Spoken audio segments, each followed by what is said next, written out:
चुनांचे किसी ने नमाज को ले लिया और वो ये समझता है कि नमाज में कामयाबी है और वो नमाज पढ़ता है, नमाज ही को वो दीन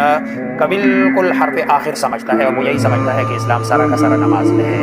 वो बाकी सारे लोगों को गैर मुस्लिम समझता है, हालांकि ये सिर्फ एक दीन के किसी एक हिस्से में अमल कर रहा होता है, क्योंकि नमाज दीन का एक हिस्सा है, पूरा दीन नहीं है, पूरा इस्लाम नहीं है।